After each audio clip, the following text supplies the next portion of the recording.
Praise the Lord. ఈరోజు Ezra గ్రంథం 7వ అధ్యాయాన్ని చదువుకుందాం.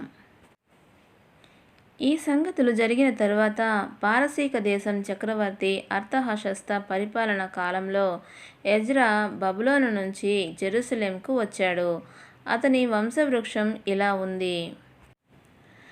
ప్రముఖ యాజీ అయిన అహరోను కొడుకు ఎలియాజరు, ఎలియాజరు కొడుకు ఫీనెహాసు, ఫీనెహాసు కొడుకు అబీషూవ, అబీషూవ కొడుకు బుక్కీ, బుక్కీ కొడుకు ఉజ్జీ, ఉజ్జీ కొడుకు జెరహ్యా, జెరహ్యా కొడుకు మెరాయోతు, మెరాయోతు కొడుకు అజర్యా, అజర్యా కొడుకు అమర్యా, అమర్యా కొడుకు అహీటూబు, అహీటూబ్ కొడుకు సాదోకు, సాదోకు కొడుకు షల్లూం, షల్లూం కొడుకు హిల్కీయా, హిల్కీయా కొడుకు అజర్యా, అజర్యా కొడుకు సెరాయా, సెరాయా కొడుకు ఎజ్రా.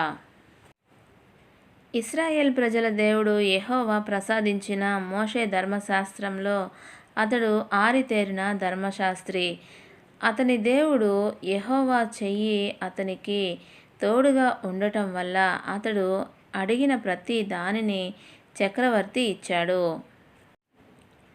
అర్తహషస్త చక్రవర్తి పరిపాలించిన 7వ ఏట మరికొందరు ఇశ్రాయేల్ ప్రజలు, కొంతమంది యాజులు, లేవీ గోత్రికులు, గాయకులు, ద్వారపాలకులు, దేవాలయ సేవకులు జెరూసలేంకు వచ్చారు. ఆ చక్రవర్తి పరిపాలనలో 7వ సంవత్సరం 5వ నెల ఎజ్రా జెరూసలేంకు చేరుకున్నాడు. అతడు మొదటి నెల మొదటి రోజున బబులోను నుంచి బయలుదేరాడు. తన దేవుని కరుణాహస్తం తనకు తోడుగా ఉండటం వల్ల 5వ నెల మొదటి రోజున జెరూసలేం చేరుకున్నాడు.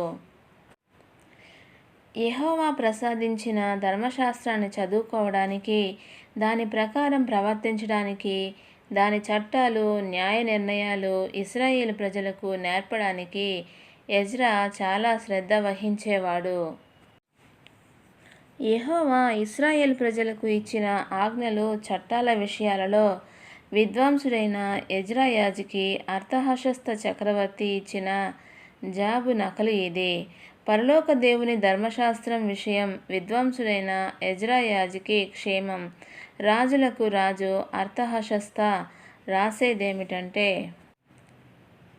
నీ చేతిలో ఉన్న నీ దేవుని ధర్మశాస్త్రం విషయం యూదా, జెరూసలేం పరిస్థితులను తనిఖీ చేయడానికి చక్రవర్తి ఆయన 7 మంత్రులు నిన్ను పంపుతున్నారు. కనుక నేను ఇలా నిర్ణయించాను. నా రాజ్యంలో ఉన్న ఇశ్రాయేలు ప్రజలలో, యాజులలో, లేవీ గోత్రికులలో ఎవరైనా జెరూసలేంకు వెళ్ళటానికి ఇష్టపడితే నీతో కూడా వెళ్ళవచ్చు. అంతేకాక ఇశ్రాయేలు ప్రజల దేవునికి ఆయన నివాసం జెరూసలేంలో ఉంది కదా. చక్రవర్తి అతని మంత్రులు ఇష్టపూర్వకంగా అర్పించిన వెండి బంగారాలను నీవు తీసుకువెళ్ళాలి. బబులోను ప్రదేశమంతా నీకు దొరికే వెండి బంగారాలంతా ప్రజలు, యాజులు జెరూసలేంలో ఉన్న తమ దేవుని ఆలయానికి ఇష్టపూర్వకంగా అర్పించే వాటిని కూడా నీవు తీసుకుపోవాలి. జాగ్రత్త వహించి నీవు ఆ ద్రవ్యంతో ఎద్దులను, పొట్టేళ్లను, గొర్రెపిల్లలను, వాటికి సంబంధించిన నైవేద్యాలను, పానార్పణలను కొని జెరూసలేంలో ఉన్న మీ దేవుని ఆలయం బలిపీఠం మీద వాటిని అర్పించాలి.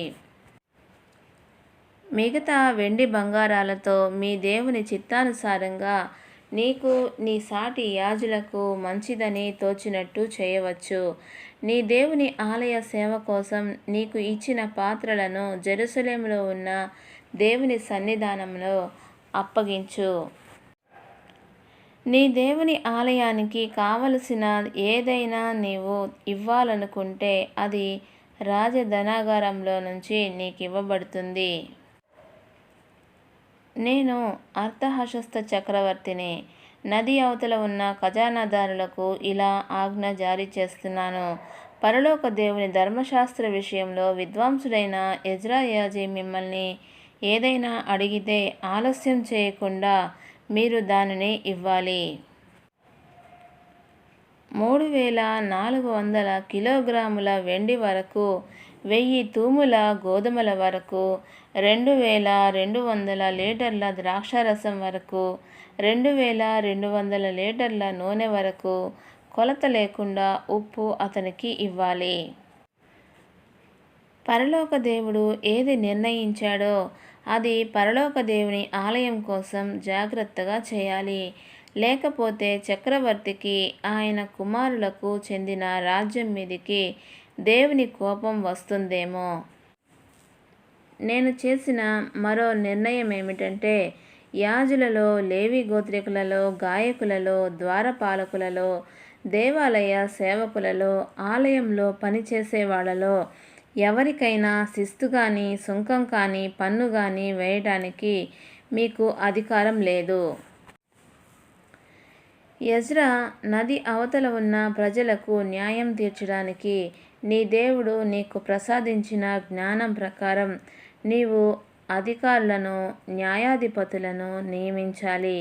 వారందరూ నీ దేవుని ధర్మశాస్త్రంలో ఉన్న చట్టాలు తెలుసుకున్న వారుగా ఉండాలి. ఆ చట్టాలు తెలియని వారికి నీవు నేర్పించాలి. నీ దేవుడు ఇచ్చిన చట్టాలకు కానీ, చక్రవర్తి ఇచ్చిన చట్టాలకు కానీ ఎవడైనా లోబడకపోతే ఖచ్చితంగా వాడు తీర్పుకు గురి కావాలి. వాడికి మరణశిక్ష కానీ, దేశ భ్రష్టత కానీ, ఆస్తి జప్తు కానీ, ఖైదు కానీ విధించాలి. జెరూసలేంలో ఉన్న యెహోవా దేవాలయానికి ఘనత చేకూర్చడానికి చక్రవర్తి మనసులో ఇలాంటి ఆలోచన పుట్టించినందుచేత మన పూర్వీకుల దేవుడు యెహోవాకు స్తుతి కలుగుతుందిగాక. చక్రవర్తి, అతని మంత్రులు, పలుకుబడి గల అతని అధిపతులు అందరూ నా మీద దయ చూపేలా ఆయన చేశాడు. నా దేవుడు యెహోవా హస్తం నాకు తోడుగా ఉండటం వల్ల నేను ధైర్యం వహించి నాతో కూడా రావడానికి ఇశ్రాయేలు ప్రజల నాయకులను కొంతమందిని సమకూర్చాను.